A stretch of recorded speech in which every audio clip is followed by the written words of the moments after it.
작은 서점.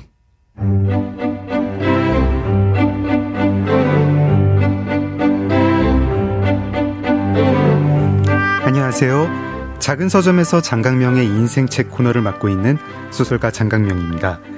오늘 초대 손님은 정말 반가운 분이세요. 영화 여고괴담 두 번째 이야기, 서양 골동 양과자점 앤티크, 내 아내의 모든 것, 간신, 허스토리, 최근에는 이혜영 배우님을 엄청난 액션 배우로 만든 파과를 만드셨고요. 라디오나 TV를 통해서도 다양한 활동을 하는 분이시죠. 민규동 감독님 모시겠습니다.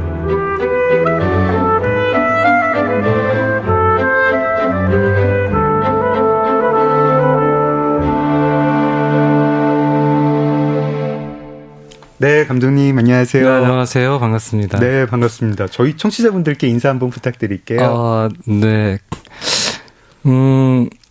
제가 뭔가 할 얘기가 있을까 너무 고민이 많이 됐었는데요. 장강명 작가님이 너무 보고 싶어가지고 멀리서 이렇게 팬으로 있다가 그냥 이번 기회에 만나서 어떻게 인사라도 드려야지, 목소리도 직접 듣고 싶다, 가까이서 보고 싶다, 이런 생각에 영광입니다. 네. 마음이 녹아내리는 것 같습니다. 부끄러움을 무릅쓰고 달려왔어요. 저 감독님 작품을 제가 지금 이제 몇 편을 소개를 드렸는데, 네네. 이게 되게 이제 저도 이번에 그냥 이렇게 대본을, 질문지를 준비하면서 보다가 보니까 감독님은 정말 장르가 뭐 이렇게 갈팡질팡하죠? 갈팡질팡이라기보다 그냥 올라운더. 들쭉날쭉? 뭐든지 다 잘하신다. 혹시 뭐 개인적으로 막 네. 어떤 장르 되게 좋아한다, 이 장르 네. 내가 진짜 사실은 애정하는 장르다, 나는 딱 한 장르만 하면 이걸 하고 싶다, 이런 장르 있으신가요? 관객으로는 사실 굉장히 다양한 음식을 즐기는 그냥 보통 사람이라고 볼 수 있는데요. 네. 영화 감독이 돼야겠다 이런 생각을 하기 전에, 예전에 그러니까 뭐 토요 명화, 주말에 네. 명화 이런 걸 볼 때 느낌을 생각해 보면은 에픽 드라마, 서사, 네, 대서사물들이 늘 좋았고 그 속에 들어가서 네. 단역이라도 어떤 삶을 산다면은 어떨까, 늘 그런 꿈을 꿨었는데요. 기이하게도 제가 데뷔를 네. 공포영화로 했어요. 그 공포영화라는 거를 뭐 가끔씩 보긴 했지만 제가 별로 무서움이 없는 사람이기도 하고, 그런 거로 데뷔를 할 거라고는 생각도 못 했는데, 첫 출발해서 그 단추가 저한테 상당히 이질적인 건데, 그 세기말적 뭔가 정서를 가지고, 그래, 그런 이상한 뭔가 인연도 나쁘지 않아 라는 이상한 선택의 결과물로 한 번도 생각하지 못했던 독특한 경로의 오디세이를 제가 아직도 하고 있는 것 같아요. 감독님 데뷔작인 여고괴담 두 번째 이야기, 제가 네네. 한국에서 되게 빨리 본 사람일 겁니다. 그런가요? 네. 20세기 안에 보셨나요? 그럼요. 개봉하고 얼마 안 있어가지고 봤어요. 그때 1999년 12월 24일 날 크리스마스 이브에 개봉했어요. 그랬던가요? 토요일 날. 제가 겨울에 봤던 기억은 납니다. 네. 말도 안 되는 개봉식이죠. 그렇네요. 그날이 1년 중에 크리스마스 이브가 관객이 제일 많은 날이에요. 그렇군요. 통계적으로. 그날은 꼭 영화를, 그게 데이트든 이벤트든 가족 모임이든 이제 꼭 영화 한 편을 보는 굉장히 중요한 날인데, 이제 섬뜩한 영화라고 홍보한 영화를 이제 극장에다 걸었으니까, 그 관객들이 그 와중에도 누군가 그 영화를 봤다면 정말 그분도 참 독특한 분이시다. 저는 그렇게 생각했었죠. 감동받으면서 봤었어요. 파과, 최신작 파과인데, 네. 한국 소설을 원작으로 맞아요. 했고요. 네. 평소에 좀 한국 소설 많이 읽으시나요? 한국 소설도 있고 외국 소설도 있고, 네. 특별히 막 국적의 경계를 두지 않고 그냥 어떤 작가가 좋으면 그 작가의 전작을 시도하기도 하고. 그러신다면서요? 네, 뭐 일본 소설도 좋아하고, 이렇게 시절을 보면은 뭐 특별하게 경계가 없이 막 그냥 탐식하는 것 같아요. 감독님 저 인터뷰 찾아보다 보니까, 네네.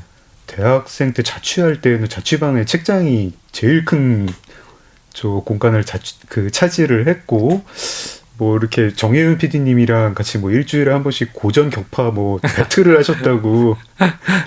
그러니까 지금 생각해 보면은 책 말고는 그 당시의 삶을 같이 함께할 매체라는 게 휴대폰과 인터넷이 없던 시대이니까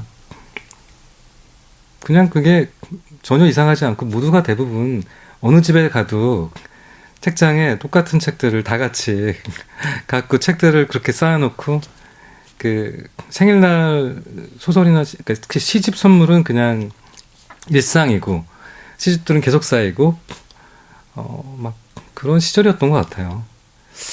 저는 자취는 안 했는데요. 자취했으면은 책은 안 쌓이고 뭐 술병 같은 게 좀 쌓였을 것 같은데 그렇게 이렇게 감독님 주변 아닌가? 분들만 이렇게 기준해서 그게 일상이었다고 하시면 안 됩니다.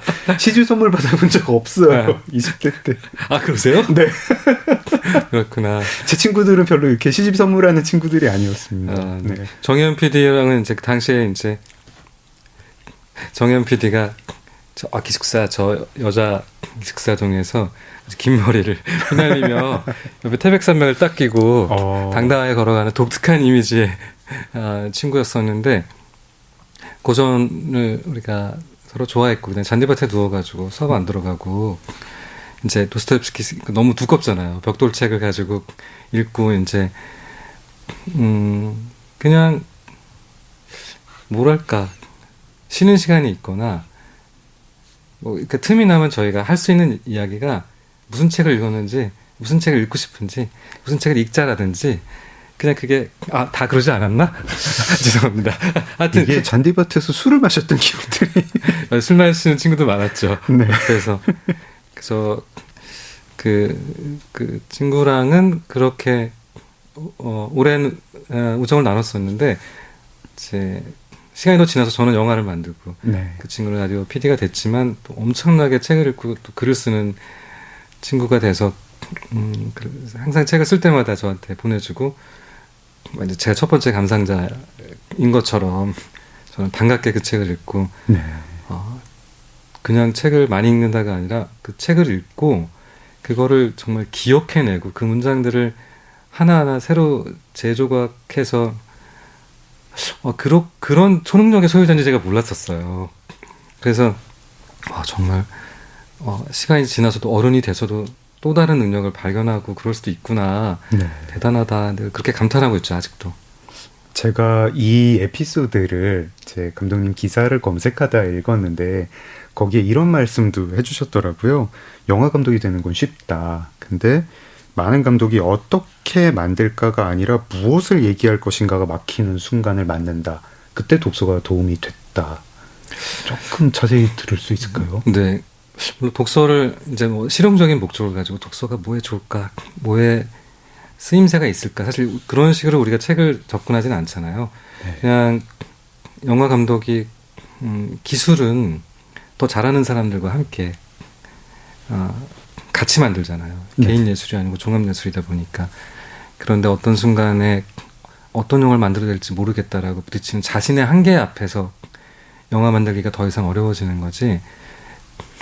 궁극적으로는 이제 그거 외에는 영화 만들기의 한계라는 것, 물론 뭐 밤을 샐 수 있는 체력이나 뭐 이런 물리적인 부분도 있겠지만 항상 부딪히는 문제는 결국은 특별히 자기 세상에 대해서 내가 할 얘기가 없는데 그 엔진의 동력이 없이는 결국 벽에 부딪히게 되는데 책을 통해서 수없이 많은 세상의 지혜와 혹은 다른 관점과 뭐 이런 것들을 그냥 자양분을 그렇게 영혼의 자양분을 계속 섭취하고 있다 보니까 오히려 영화라는 그것도 거대한 우주지만 다 담지 못해서 늘 이것도 담고 싶고 이것도 표현하고 싶고 더 이야기하고 싶고 이렇게 계속 저한테 에너지를 주는 그 책들 덕분에 그래도 계속 영화에 대한 욕망을 유지하게 되고 그러는 것 같아요. 이렇게 말씀 나누다가 되게 뭐 예술에 대해서 개인 예술과 종합 예술에 대해서 이런저런 생각을 해보게 됩니다. 작은 서점 장강명의 인생책 민규동 감독님과 이야기 나누고 있습니다. 저희 프로그램이 게스트에게 인생책을 3권 혹은 4권 이제 뽑아달라고 부탁을 드리고 그중에 한 권은 제가 좀 열심히 읽고 2부에서 집중적으로 말씀을 나누고 나머지 책들은 1부에서 좀 간략하게 이야기를 나누는데요. 책을 이런 걸 보내주셨습니다. 데이비드 버스의 진화심리학, 그리고 프랑수와 트리포의 히치콕과의 대화, 또 프리모 레비의 이것이 인간인가 보내주셨는데 저희는 2부에서 내일 프리모 레비의 이것이 인간인가를 좀 집중적으로 이야기를 해보고 오늘은 진화심리학과 히치콕과의 대화를 이야기를 나누겠습니다. 진화심리학부터 이야기를 할 텐데 두껍잖아요. 이렇게 벽돌책을 이렇게 골랐는지 벽돌책 전문가시잖아요. 책도 내시고. 저도 좋아하는 책입니다. 진화심리학. 예. 저는 인생책이라는 단어를 받고 인생이 뭘까? 인생책이 뭘까? 이거를 정말 한참 고민을 하게 되더라고요. 네. 너무 고통스럽더라고요. 고르는 게. 제가 워낙 사실 원래 과학도였고 네, 저는 과학자가 되려고 했었다가 이상하게 영화 감독이 된 사람이기도 하고 제가 그래서 찰스 다윈의 사실 종의 기원을 종의 기원이랑 이제 창백한 푸른 점이라는 사실 책이랑 이제 진화심리학 3권을 그 중에서 어떤 게 좋을까요라고 사실 이렇게 좀 던져드려 봤잖아요. 네. 찰스 다윈의 종의 기원 제가 20살 때 말로만 듣던 책을 읽고 이제 그때 전집이 어떻게 이렇게 유명했는지 유행을 했는지 어떻게 그렇게 기숙사에서 그걸 읽게 됐었던 정말 내 인생을 바꿔준 지점이 분명히 어떤 지점이 있고 창백한 푸른 점은 제 작은 집의 책장에서도 끝없이 두꺼운 책으로 큰 책으로 돌아다니다가 제 영화 아카데미라는 제 영화학교 졸업작품 제목이 창백한 푸른 점이에요. 네. 그럴 정도로 사실 진화라는 담론이 저한테는 늘 그냥 제 생애 화두이기도 했었고 네. 진화심리학은 30년 전에 나온 책이고 또 거기 다른 책에 비해서는 더 최근에 책이긴 하지만 감독으로서는 뭐랄까 사람을 이렇게 늘 관찰해야 되고 해석해야 되고 입체적으로 재구성해야 되는 맥락을 볼 때는 주요 방법론으로 굉장한 영감을 줬던 책이라서 제가 한번 골라봤고요. 네. 진화심리학이라는 것 자체가 이제 어떤 저자의 야심이 좀 너무 재밌는 건데요. 책을 이렇게 딱 쓴다고 할 때 그게 이제 몇 년 전에 우리한테 굉장히 인상적이었던 시점으로부터 지금까지의 담론을 이렇게 담아내잖아요. 근데 책을 쓸 때 한 10,000년 정도의 이야기를 한번 나 담아내보고 싶어. 아니 어쩌면 70,000년짜리 이야기일 수도 있어. 네. 이렇게 시작하는 게 상당히 어려운데 이 얘기는 신석기 시대 때 프로그래밍된 우리의 유전자의 맥락 속에서 우리의 모든 심리적인 메커니즘이 사실 발현되는 게 우리가 늘 궁금해하는 어떤 선택의 한 기준이다. 이런 가설을 세우고 그 가설을 검증하기 위해서 막 37개 이런 문화권을 돌아다니고 그 다음에 또 이거를 사회학적인 접근이 아니라 생물학적인 접근으로 온갖 근거를 찾아나가는 이 과정들이 그냥 우리가 예술을 특히 접할 때 혹은 제가 시나리오를 쓸 때 영화를 만들 때 사실 인문학적으로 많이 접근하고 역사적으로 접근을 하지만 과학적인 접근이라는 맥락은 뭐랄까 쉬이 잘 이렇게 만나기가 좀 어려운 점이 있는데 그런 점에서 상당히 저는 그 책을 오랜만에 나중에 진화심리학을 나중에 접했을 때 이렇게 재미있는 영역이구나. 그리고 누군가는 이렇게 늘 질문하고 새롭게 담론을 찾아가고 정답이 아닌 어떤 영역에 대해서 뭔가 새로운 인사이트를 주는구나. 이런 인상이 있었던 것 같아요. 이게 말씀하셨지만 좀 논쟁적인 학문이잖아요. 네네. 이제 싹튼 다음 이후로 계속 이제 지금 첨예한 논쟁에 말하자면 좀 인문학과 과학 사이에 이렇게 전쟁이 벌어질 때 그 가운데 있는 책이고 네네네. 이 책이 이 학문이 그런 전쟁을 좀 불러일으키고 있고 인문학에서 혹은 사회과학에서 열심히 설명하려고 하는 것들이 사실은 생물학적 기원이 있다. 우리가 그렇게 진화했어. 옛날에 이런 환경에서 그런 유전자나 이런 행태를 한 사람들이 이제 생존을 했기 때문에 우리가 그렇게 생겨 먹은 거야라고 얘기를 하는 거에 대해서 그러니까 이 자체에 대해서는 좀 어떻게 생각하세요? 당연히 이제 그냥 완전히 그것이 결정적인 네. 유일한 네. 이유라고 설명한다면은 좀 이상하긴 하겠죠. 근데 뭐랄까 무풀과 악풀의 차이일 수 있는데요. 논쟁이 된다는 것 자체가 네. 그 긴 시간 쌓아온 사회과학 인문학 영역에 네. 어떤 작은 태어난 지 얼마 안 된 이론이 흔들 수 있다는 것 자체가 논쟁이 된다는 것 자체가 아니 그 정도로 설득력이 있어? 그렇죠. 이 노이즈 마케팅을 이렇게 잘할 수가 있는 건가? 이런 생각이 들 정도로 네. 근데 원래 늘 가설들은 있어 왔었고 그런 학문들은 네. 늘 이렇게 사라지기도 하고 잠깐 반짝하기도 하고 또 상당히 오랫동안 그 가설 단계에 머물다가 어느 날 갑자기 진리가 되기도 하고 과학 혹은 뭐 진리의 흐름이라는 게 늘 그런 건데 네. 저는 그래서 뭐 왜 이렇게 이게 논쟁적일까? 그냥 뭐 여러 학문의 맥락 중에 하나인데 네. 그런 생각이 좀 들었었고요. 네. 진화심리학에 맞먹는 이 뒤에 바로 읽은 책이 사회심리학이라는 네. 네. 비슷한 그 진화심리학자도 같이 공저로 참여한 책을 읽었는데 이 사회심리학은 저한테 익숙한 네. 담론인데 그 책도 벽돌책이죠. 엄청난 벽돌책인데 웅진 지식하우스에서 그 시리즈로 3권을 네. 냈더라고요. 행동경제학. 논쟁이 뭐 이렇게. 없어요. 아, 그러니까 네. 그냥 적절하게 합리적인 얘기들인 거예요. 그러니까 그런 면에서 이제 뭔가 학문이라는 것이 네. 가진 뭐 이제 어떤 코페르니쿠스적 이렇게 뭐랄까 이슈가 되는 지점들이 있잖아요. 저는 그 창백한 푸른 점이라는 단편 영화를 만들 때 토끼가 등장하는데 토끼 이름이 캐릭터가 갈릴레오 갈릴레이였어요. 갈릴레오 갈릴레이는 뭐 지구는 돈다라고 뭐 법정에서 나오면서 속삭였다고 하지만 속삭였다는 건 아무도 못 들었다는 뜻이죠. 그건 그렇죠. 뭐 지어낸 얘기의 맥락일 수도 있는데 그 전에 그 지동설을 주장했던 어떤 사람은 화형당했어요. 네. 그 사람은 정치적으로 혹은 외교적으로 유연하지 못했기 때문에 그냥 유명해지지도 못하고 사멸돼버린 어떤 뭐 과학사도 사실 있는 거죠. 브루노. 네. 당대 그러니까 이게 논쟁이 된다는 맥락이거나 이미 이렇게 구축되어 있는 굉장한 학문의 뿌리를 건드릴 수 있다라는 거는 그 자신도 확신할 수는 없지만 그 가설들을 찾아나가는 사람의 입장에서는 너무나 그 목적이 오히려 충실하게 이 가설로서의 가치는 충분히 있다라고 오히려 느꼈을 것 같고 네. 하지만 그건 여전히 가설이고 네. 결정론이라고 할 수 없고 본인도 그 논쟁을 알고 네. 계속 덧붙이는 그 자연주의의 오류에 대한 자기 부칙을 붙이기 때문에 그러니까 네. 자연에서 일어나는 모든 일이 반드시 윤리적이지는 않다. 일어났다는 이유로 그것이 바로 옳다라는 주장을 할 수 없다는 맥락을 던지니까 이제 그걸 가지고 자신의 뭔가 차별이나 네. 범죄를 합리화시키거나 거기 일부분을 따서 자신의 면죄부로 활용하는 이런 맥락이 있는 것에 대해서 그런 이게 완전히 확정된 처방전도 아니고 정당화하기에 사용되는 건 부적절하다는 입장은 사실 밝히고 있는 것 같아요.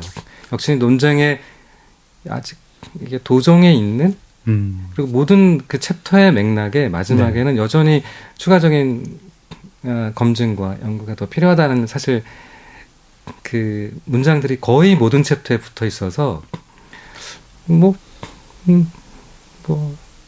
여러 그냥 이야기들 중에 하나구나. 근데 그래서 이제 막 이 진화 심리학을 더 부흥시키고 싶지 않다면은 그냥 조용히 있는 거죠.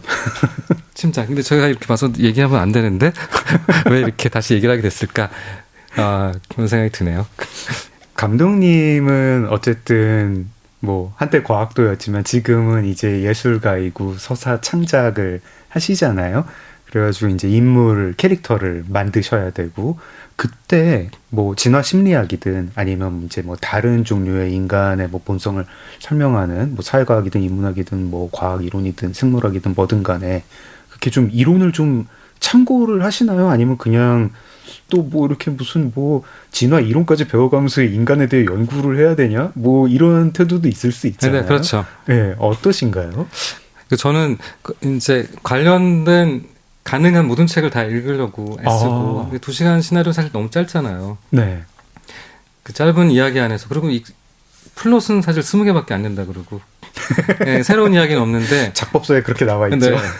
그러다 보니까 결국은 더 근원적인 질문을 매번 사실 던질 수밖에 없고 오펜하이머가 나왔을 때는 저 퀀텀 스토리 그걸 네. 다 읽었어요. 그것도 네. 되게 두껍지 않습니까? 아주 벽돌 네. 오더 벽돌 이런 책인데 그러니까 물리학의 발전 단계에서 보면 오펜하이머는 사실 너무 작은 더 큰 주인공들이 사실 훨씬 많이 있는데 네. 그 사람이 왜 주인공이 될까? 저는 그런 서사의 맥락 속에서 사실 이게 가장 뛰어난 과학자가 어떤 이야기의 주인공이 되는 건 아니라는 사실 그런 것도 좀 깨달았고 네. 뭐 파과 같은 경우는 과거의 상처 네. 16살에 고착된 일종 우리가 말하는 PTSD가 삶을 지배하고 있을 때 네. 혹은 아이 때 네. 내가 살인을 목격했을 때 내 삶의 방향이 정해져 버렸을 때 그 사람은 성인이 돼서 어떤 새로운 삶을 살아가야 될 때 어떤 전환점이 필요할까? 결국은 이제 상처에 대한 엄청난 이제 심리학적인 책들을 찾아 이렇게 다닐 수밖에 없고 그러니까 네. 특히 파과를 준비할 때 뇌과학에 대한 그 무의식에 대한 책을 사실 굉장히 많이 읽을 수밖에 없었고 네. 어디에 어떻게 숨어 있어서 이제 60대 여성으로서 여전히 나는 그 사람을 죽여가면서도 나 이 도덕적 죄책감을 안고도 나는 그 일을 계속 해나가야 된다라는 이 딜레마가 어떤 동인으로에게 움직일까? 그리고 상대 빌런은 어떤 맥락으로 그렇게 집착하면서 상대를 괴롭히면서 그 자기 의사 표현을 이런 식으로 왜곡된 방식으로 어떻게 할 수 없을까? 이것들을 이제 비슷한 참고 영화들을 보는 방법도 기본적으로 있지만 전혀 관련 없는 것들을 텍스트들을 보다가 아주 작은 하나의 인사이트가 이제 이렇게 접목되고 추가되고 그런 방식으로 그게 대사의 한 단어, 네. 지문의 한 순간 이렇게 엄청나게 농축돼서 들어갈 수밖에 없기 때문에 그냥 특히 영화를 1년에 여러 개를 만드는 게 아니라 몇 년에 한 편을 만들다 보니까 영화가 투자가 될 때까지 들어갈 때까지 무수히 고쳐 나가야 되는데 네. 고쳐 나가야 된다는 이유는 그게 통과가 안 됐거나 설득이 덜 됐거나 그러면 왜일까를 질문하고 더 깊이 더 넓게 찾아갈 수밖에 없으니까 그때마다 그렇게 벽돌을 포함해서 뭐 작은 책들을 포함해서 갈 수 있는 데까지 그 지혜들을 찾아 나갈 수밖에 없는 것 같아요. 민규동 감독님 첫 번째로 꼽아준 인생책 데이비드 버스의 진화심리학 소개해드렸습니다. 작은 서점 장강명의 인생책 민규동 감독님과 함께하고 있습니다. 감독님 두 번째로 골라주신 인생책이 프랑스와 트리포의 히치콕과의 대화입니다. 책을 못 구하셨다 그래가지고 이게 제가 진짜 깜짝 놀랐어요. 저 책을 구할 수가 없어요. 네. 와 이거 명저라고 수십 년 알고 있었는데 이제 못 구하는 책이 됐어요. 그런 시대가 됐군요. 그래서 책을 제가 한번 보여드리려고 책을 가져왔어요. 한번 보실래요? 예. 책은 절판이고 전자책도 없고 정말 전설의 책입니다. 일단 한번 설명 좀 부탁드립니다. 네. 이 히치콕이 네. 이 트리포가 히치콕과 만나서 나눈 대화인데요. 네. 그 트리포는 이제 그 프랑스의 누벨바그 네.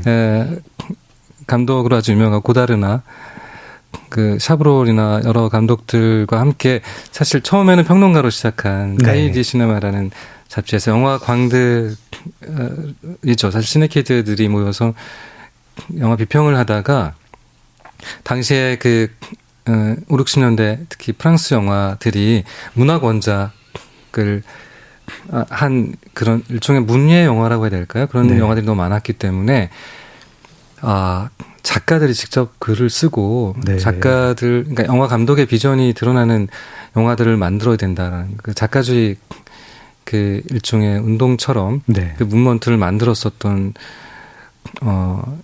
일련의 이제 감독들 중에 한 명이었고 히치콕은 이제 당시에 미국에서 일단 활약을 하던 감독이었는데 미국 내에서 그 일종의 서스펜스 스릴러물을 잘 만드는 기술자 그냥 오락 영화를 굉장히 잘 만드는 테크니션 네. 뭐 이런 대접이었나 보죠. 그냥 돈 버는데 능숙한 사업가, 네. 뭐 이제 그런 종류의 이제 포지션이 있었던 거예요. 그래서 네. 뉴욕 방문길에 모마에서 이제 뉴욕 이게 유명한 평론가들과 대화를 하는데 네. 히치콕에 대해서 내가 얼마나 히치콕을 존경하고 우리가 히치콕 영화가 얼마나 대단한지를 얘기했는데 히치콕이요? 그 사람 뭐 관심도 없고 네. 그 사람을 감독으로 특히 이렇게 베르이만을 좋아하고 네. 무슨 장르 노르와르 감독 이런 감독을 예찬하는 어떤 종류의 평론가로서 이런 친구가 히치콕을 예찬하는 것에 대해서 네. 너무 의외다. 트리포는 굉장히 이름난 영화 비평가였고 또 이제 주목받는 예술 감독으로서 주목받는 그렇죠. 근데 프랑스 감독이었는데 자기가 존경하던 히치콕에 대해서 미국에 와서 히치콕은 뭐 영국에서 시작은 했지만 미국에서 활동을 하고 이제 그때는 뭐 이제 약간 이제 좀 뭐 감독으로서는 생산성이 이제 좀 떨어져 있을 때죠. 근데 어쨌든 미국에 와서 미국 영화 비평가들한테 자기가 존경하는 감독이 히치콕이다 했더니 미국 영화 비평가들은 오히려 엥? 히치콕이요? 이랬다는 그런 배경에서 그때 오기를 품은 거예요. 오기의 목적은 네. 내가 미국 사람들이 히치콕이 얼마나 위대한 사람인지를 깨닫게 해주겠다. 그거를 이제 돌아오자마자 이제 프로젝트에 네. 시작을 했고 이렇게 뭔가 어떻게 하면은 이제 이 감독의 예술 세계를 잘 표현할 수 있을까? 네. 이거를 히치콕한테 편지를 써서 네.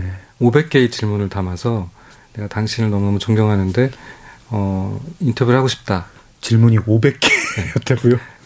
작품이 지금 이 보면은 이제 엄청나잖아요. 네. 근데 이때 여러분들이 보면 좀 이상한 느낌일 거는 이때가 1962년 정도이니까 네. 히치콕이 1899년 생이기 때문에 이제 63살 정도예요. 그때는 네. 어떤 거였냐면은 이미 현기증은 이미 만들었고 네. 이창도 만들었고 북서로 진료들도 뭐 흥행도 좀 했고 네. 사이코도 만들었고 네. 우리가 아는 엄청난 영화들을 다 만들고 나서의 시점이에요. 지금 생각하면 너무 신기한 게 현기증이 지금 이제 영화 뭐 100년 최대 걸작 뽑을 때 1위 아니면 맨날 2위고 네. 2위도 가끔 하다가 1등 하다가 뭐 시민 케인이랑 왔다 갔다 하는데 당대 사람들은 이거의 위대함을 모르고 네. 아카데미상도 못하고 그렇죠. 네. 아카데미상도 평생 사실 못했고 죽기 1년 전에 공로상 하나 줘요. 아마 레베카가 저기 감독상이 아니라 작품상을 탔죠. 네, 그게 헐리우드에 오자마자 40살에 그쵸. 첫 작품이 작품상을 탔어요. 네, 지금 레베카를 히치콕의 대표작이라고 하는 사람은 아무도 없잖아요. 네. 물론 뭐 이렇게 언급되는 작품이지만. 네. 그러니까 첫 작품으로 작품상을 타고 죽을 때까지 상을 한 번도 안 주고 마지막 공로상을 줬을 때 수상 소감이 너무 인상적이었는데요. 네. This is an award. Thank you. 이게 상이구나. 고맙습니다. 하고 내려간 거예요. 얼마나 기분이 나빴으면. 그러니까 그 전에 진짜로 그러니까 트리포가 보기에는 네. 어떻게 이 정도로 오인을 할 수 있을까 본국에서 이게 너무나 의문스러웠던 것 같고 너무 상업적으로 성공을 해서 오히려 좀 비평적으로 깎여 보였을까요? 근데 그 전에 뭐 상업적으로 성공한 많은 뭐 미국의 정말 스튜디오 그렇죠. 출신 감독들도 네. 엄청나게 많았는데, 네. 그러니까 아마 그 당시에 B급 장르 영화라는 그러니까 스릴러, 서스펜스, 특히 서스펜스물이라는 것 자체가 네. 특히 히치콕도 그렇게 천명한 것이 나는 그 퓨어 시네마라고 본인이 계속 히치콕과 이 대화에서 표현한 것인데 시각적 이미지만으로도 자기는 감정을 설계해내는 감정 설계자로서 네. 감독을 정의한 예술가로서가 아니라 근데 사실 이것은 예술이지만 나는 네. 모든 거를 완벽하게 그러니까 문학이나 연극에서 파생된 예술이 아니라 독립적인 영화 예술을 주장한 사람이었기 때문에 오히려 그 정통성을 부인하고 새로운 예술을 주장한 그 지점들이 오히려 이 사람을 가볍게 그냥 오락영화 감독으로 치부를 한 것 같고, 그러니까 트리포는 오락 영화로서의 감독 정체성을 부인한 게 아니라 네. 그 오락이 얼마나 위대한 예술인가를 네. 정리하는 것으로 자기 미션을 잡은 거예요. 트리포가 질문을 500개를 보내서 그걸 받아본 히치콕이 그럼 트리포를 만난 건가요? 만나게 된 건데요. 그때 네. 그 이제 거의 마지막 전성기 작품이 새인데요. 그게 네. 새 촬영 준비를 하고 있었고 새 촬영이 끝나고 만나겠다. 네. 정말 만나줄까라고 두려움에 떨고 있었는데 그 편지가 히치콕의 눈물을 흘리게 했어요. 그 편지가 뭐였냐면은 네. 뭐 앞부분은 제 말로 시작하겠지만 저는 이런 말로 이 책을 끝낼 것입니다. 그러니까 영화적 예술이 어찌어찌하여 완전히 무성 예술로 돌아갈 수밖에 없다 하면은 대부분의 감독들은 다 해고될 것이고 살아남지 못할 텐데 히치콕 감독님은 살아남을 것이고 그때서야 세상 사람들은 히치콕이 얼마나 위대한 사람인지 알 수 있을 것입니다. 이런 문장을 보냈어요. 그런 편지 받으면 좀 이렇게 울컥할 것 같긴 해요. 히치콕이 그때 울컥하고 네. 너무나 감격했습니다. 너무나 만나고 싶다. 너무 좋다. 한 번도 받아본 적 없는 그런 정말 진심이 담긴 편지를 받고 약속을 한 거죠. 그래서 만나게 된 거죠. 새 촬영이 끝나고. 팬레터도 뭐 이런 팬레터가 없네요. 질문 500개가 담겨있고 극찬인데 그 팬레터를 보낸 사람은 또 요즘 아주 핫하게 그냥 주목받는 평론가 겸 신의 예술감독 네. 트리포. 그래서 만나게 됐는데 이제 일주일 동안 사실 대화를 하는 거예요. 네. 50시간에 걸쳐서 대화를 했고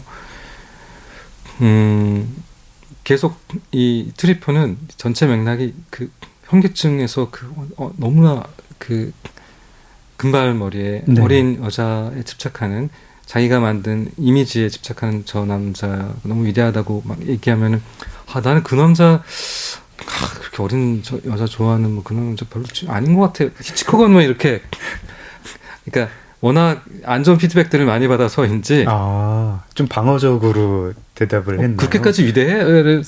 이런 오히려 자기각성을 해나가는 과정. 그렇습니까? 네, 들도 많았었고 그래서 마음을 열기 시작하면서 이제 정말 어떤 다른 여배우와의 불편한 관계를 포함해가지고 네. 정말 솔직하게 엄청난 얘기를 해요. 두 사람은 이제 뭐 태어난 나라도 다르고 세대도 완전히 뭐 다르고 뭐 이렇게 되게 공통점이 영화를 사랑한다 뭐 그런 거 말고는 참 저희가 이렇게 나이 차이 그렇게 많이 나는 사람 만나가지고 대화를 50시간 하면서 마음을 열기가 쉽지 않은데. 그렇죠. 네. 근데 트리포의 예언은 정말 대단했던 거죠. 결국은 사실 거의 지상 최대의 감독, 네. 특히 뭐 서부극을 만든다 그러면 뭐 존 포드도 떠오르고 뭐 여러 명이 있겠지만 스릴러 영화를 만든다고 생각하면은 네. 지금 히치콕을 안 떠올릴 수가 없고 히치콕의 영향력으로부터 벗어나기 위해 혹은 그 영향력을 이렇게 영화 속에 받아들이기 위해 무조건 생각할 수밖에 없는 감독으로 사실 되어버렸는데 이 책이 네. 이 인터뷰가 사실은 그 결정적인 그 지용도를 만들어 버렸죠. 근데 이게 아이러니컬한 거는 50시간 일주일 인터뷰였잖아요. 네. 나오는데 한 4년 넘게 걸려요. 또 이제 이 오타쿠의 팬심을 담아 한자 한자 정성 들여 써야 되니까. 그렇죠. 번역도 해야 되고 여기 보면 이제 사진이랑 이 스틸이랑 이게 뭐 콘티 그림부터 자료가 엄청나요. 이 사진을 선택한 것도 트리포가 선택한 가구예요. 몇 년에 걸쳐서.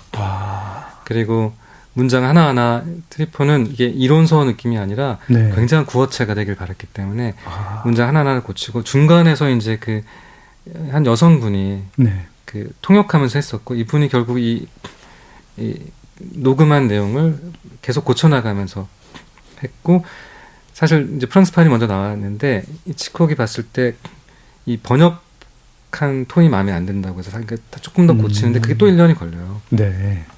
결국 사실 거의 5년에 걸쳐서 만들어졌고 엄청난 이제 공전의 베스트셀러가 되면서 미국에서 이제 히치콕을 보는 눈이 완전히 달라지게 됐죠. 히치콕이 이런 예술가였어 하면서 이후에 지금 저희가 아는 히치콕이 되었고. 네. 참 아이러니합니다. 이 책 이 책의 운명도 아이러니하고 이 책이 바꾼 운명도 아이러니한데 저 좀 궁금한 게요. 감독님은 보시기에 만약에 트리포가 이런 책을 쓰지 않았다면 히치콕을 지금 저희가 그럼 히치콕의 위대함을 몰랐을 것이다 이렇게 생각을 하시나요? 이 책을 읽어보고 이 책의 영향력을 생각해보면 정말로 그럴 수도 있을 것 같은데요. 물론 많은 소설가도 사실 시간이 지나서 발굴되기도 하고 모나리자도 마찬가지고 네. 수세기 지나서 걸작이 되기도 하고 많은 예술작품들이 당대에는 미처 이해받지 못하고 후대에 재해석되고 그다음에 팬덤들이 사실 그걸 다시 발굴하기도 하고 네. 그런 맥락들은 영화 아니더라도 사실 예술 영역에 많이 있기도 하죠. 네. 누군가에 의해서 결국 발견은 됐을 텐데요. 다행히도 저는 그 히치콕 생전에 그리고 전성기에 그래도 영역 안에서 인터뷰가 되고 그것이 사실 히치콕이 마지막 말년까지 물론 에너지는 사그라들지만 끝까지 정말 더 작업을 계속 하는데요. 자기 키를 넘어서는 이 필름 이 시나리오북 같아요. 표지에 이렇게 히치콕이 무슨 자기 키보다 높게 어떤 책 쌓여 있는데 네. 책을 한 권 올리고 있네요. 엄청난 에너지를 저는 줬을 거라고 생각이 들고 네. 자기를 받는 데까지도 사실 영향을 줬다는 생각이 들거든요. 네. 그래서 그 비평의 역할과 단순히 뭐 작게 해석해서 그 개봉 당시에 뭔가를 소개하는 맥락을 떠나서 사실 그 역사를 바꿀 수도 있는 엄청난 힘도 있구나. 사실 그런 생각도 들어요. 사실은 사실 기자에서 소설가가 된 히치콕도 아니 그러니까 트리포도 마찬가지로 비평가에서 사실은 창작자가 된 네. 케이스잖아요. 그러니까 단순 비평가들은 많았고 최근에 크리스토퍼 놀란을 뭐 이렇게 평전을 잘 쓴 작가가 만나서 인터뷰한 책도 굉장히 좋았지만 네. 같은 감독이 그리고 그 4, 5년 동안에 인터뷰를 숙성시키는 동안도 그 트리포는 또 좋은 영화를 엄청 만들어서 대단한 영화들을 만들거든요. 네. 그러니까 감독 대 감독으로서 이런 발굴은 잘 많이 일어나지 않는 종류의 예외적인 그렇죠. 일이었다는 생각이 들어요. 사실 뭐 소설가도 그렇고 감독도 그렇고 일단 자기 작업이 먼저인데 뭐 다른 사람 뭐 자기가 그리고 한창 활동할 때에 맞아요. 네, 다른 사람의 작품 세계를 내가 이 정도 에너지로 꼭 보여줘야겠다 하는 일 자체가 드물 것 같고요. 근데 이제 이 책을 생각할 때마다 기분이 이상해지는 게 결국 이 책이 히치콕을 그렇게 많은 사람에게 진 면모를 보여줬다는 얘기는 창작자는 평론가 눈치를 많이 봐야 된다? 혹은 좋은 평론가를 만나야 된다? 좋은 비평가를 만나야 된다? 이렇게까지 해석이 되는 거 아닌가? 막 이런 생각도 들거든요. 네. 어떻습니까? 롤랑 바르트는 막 저자의 죽음이라는 맥락으로 사실 뭐 손을 떠나면 네. 그냥 독자가 해석하는 거고 작가는 죽는다라고 표현할 정도로 해석은 사실 독자 영역이라고 막 뭐 표현도 했었는데 약간 그런 얘기를 저희가 이제 뭐 좀 미련을 버리라는 식으로 받아들이게 되잖아요. 네. 작품을 만드는 사람 입장에서는. 이게 트리포 시대 평론가도 이제 90년대 영화 평론의 힘은 엄청났었거든요. 네. 그 인터넷이 없었고 네. 영화 평론 한 줄이 또 신문기사에서 한 줄의 평론이 그 영화를 감상하는 데 있어서 굉장히 중요한 기준이었던 시대에는 평론가들의 영향력이 지대했던 것 같고요. 네. 발굴의 힘도 굉장히 컸고 인터넷이 생기고 사실 평론가의 지금 권위가 약해진 거는 너무나 집단적인 이 감상들이 스스로 하나의 지성이 돼서 서로 주고받으면서 그 수정을 그러니까 자신들의 감상문을 교정하면서 반복 관람을 통해서 그 의미를 형성해내는 그러니까 스스로 관객들이 자신들의 그 우월함이라고 해야 될까요? 이제 권위 있고 깊이 있는 해석도 당연히 존중하지만 동시에 우리의 해석, 우리끼리의 해석 여기에 대한 믿음도 강렬해지는 시대가 오다 보니까 이제 발굴을 관객들이 실제로 해내기도 하고 평론가들이 이제 막 부담이 되기도 하고, 사실 90년대는 감독과 평론가가 정말 평론지를 통해서 엄청나게 싸우고, 네. 한 사람이 은퇴하기도 하고, 네. 그 인생을 보고 싸우는 거예요. 어떤 내 예술 작품을 누군가 짓밟았을 때, 이제 지금은 그냥 그럴 수도 있고, 뭐 다른 의견도 있고, 뭐 이렇게 저희 이제 저도 마찬가지지만 뭐 이제 죽어라, 은퇴해라, 뭐 이런 게 일상적으로 그 얘기를 듣는 삶이 아니라 어떤 이제 뭐 정론으로 누군가 탁 이 영화가 얼마나 가치 없는가라고 딱 이렇게 던질 때 이제 내 세계 전체가 무너진다는 생각으로 맞서 싸워야 되는 막 그런 사실 전쟁이 많이 있었거든요. 근데 트리포는 이제 아마 그래서 이 대화들을 보면은 이제 히치콕한테 이런 비난을 많이 받는데 저는 그렇게 생각하지 않는데요. 어떻게 생각하세요? 네. 라고 이 사람이 받는 오해에 대해서 수많은 리스트들을 끊임없이 얘기하면서 의견을 주고받고 솔직한 의견을 듣고 그걸 더 비평적으로 예술적으로 승화시켜서 결국은 그게 얼마나 가치 있는 것인가라고 이 감독님의 정체성 계속 리포지셔닝이라고 해야 될까요? 계속 그렇게 만들어갔던 궤적이 있는데 이런 일이 다시 일어날 수 있을까? 뭐 사실 그런 생각이 들 정도의 엄청난 준비와 애정과 실제로 저널리즘의 영역도 뭐 있었겠지만 너무 좋아해가지고 네. 네.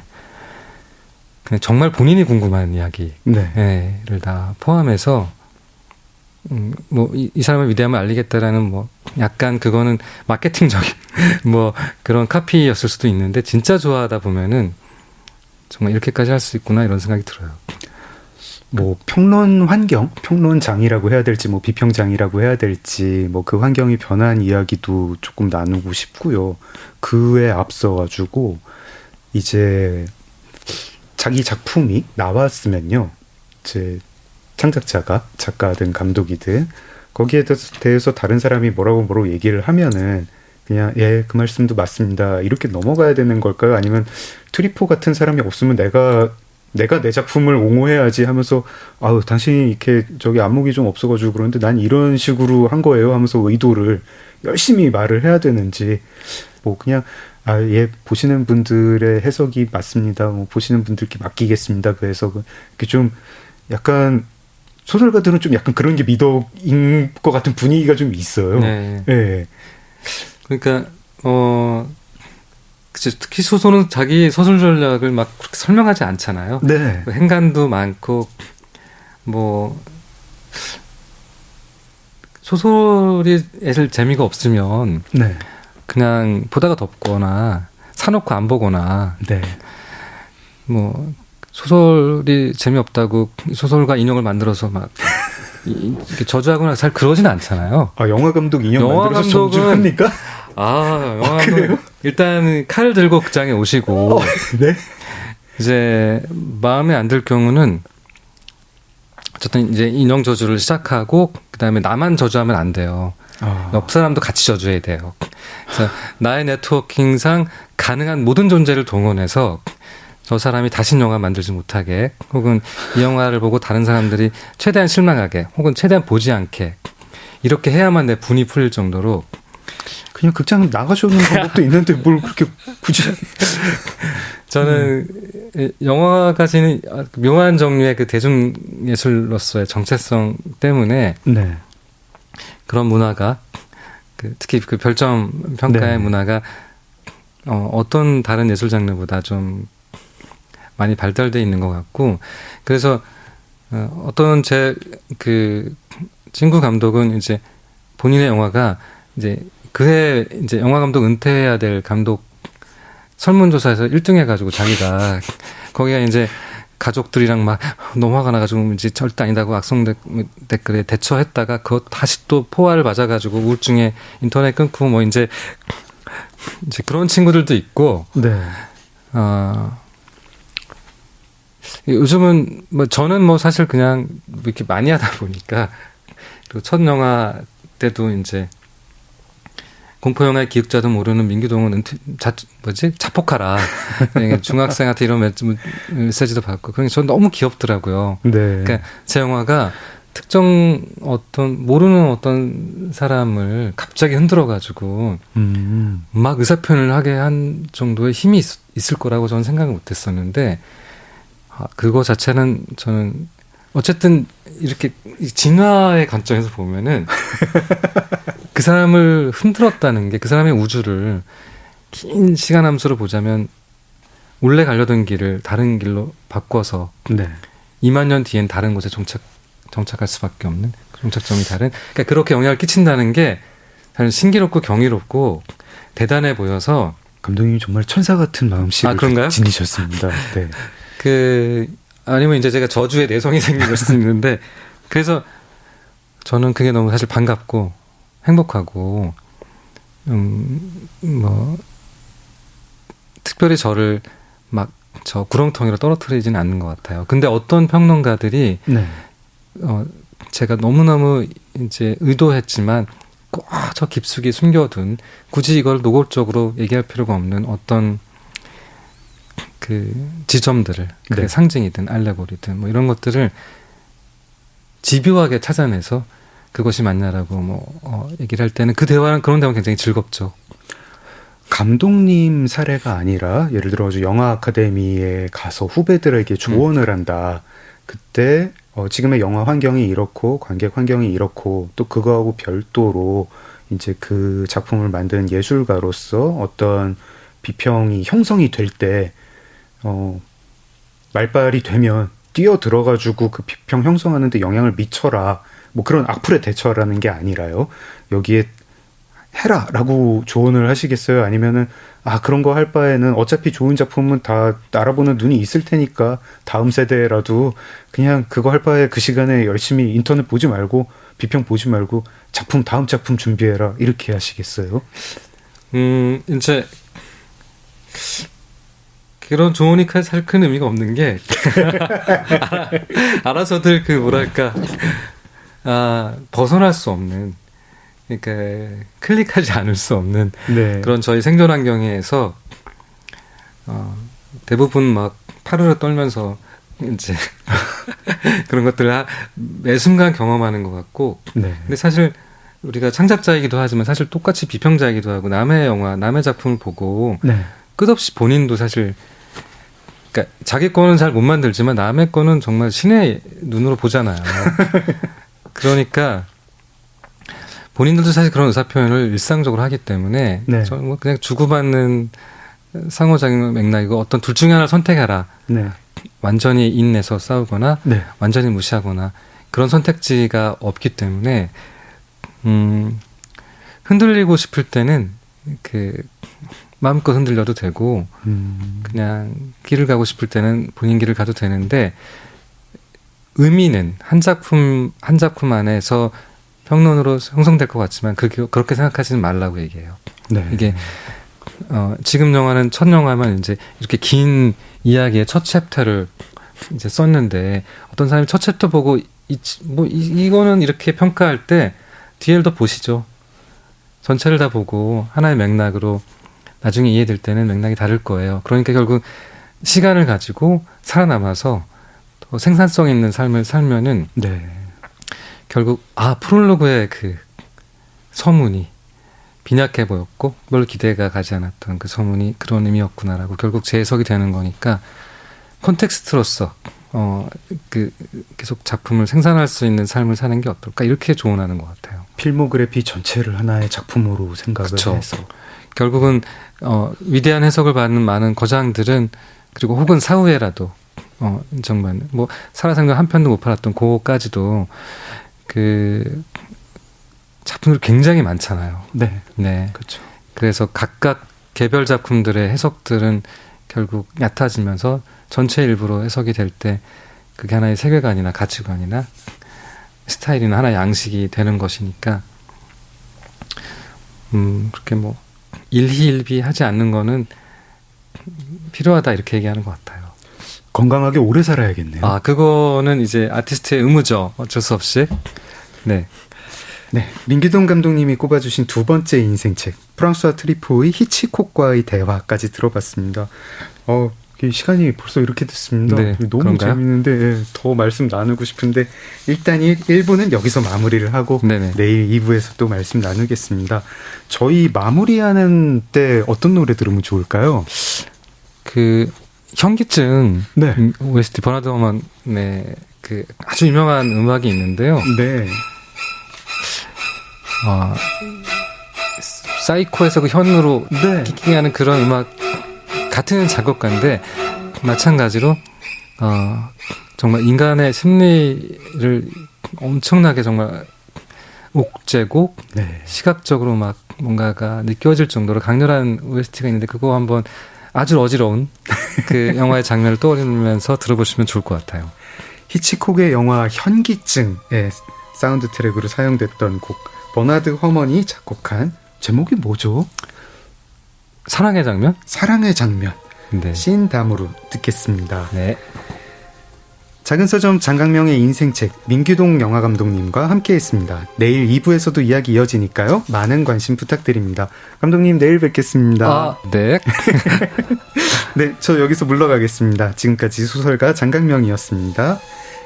민규동 감독님의 추천곡 신담으로 듣겠습니다. 감사합니다.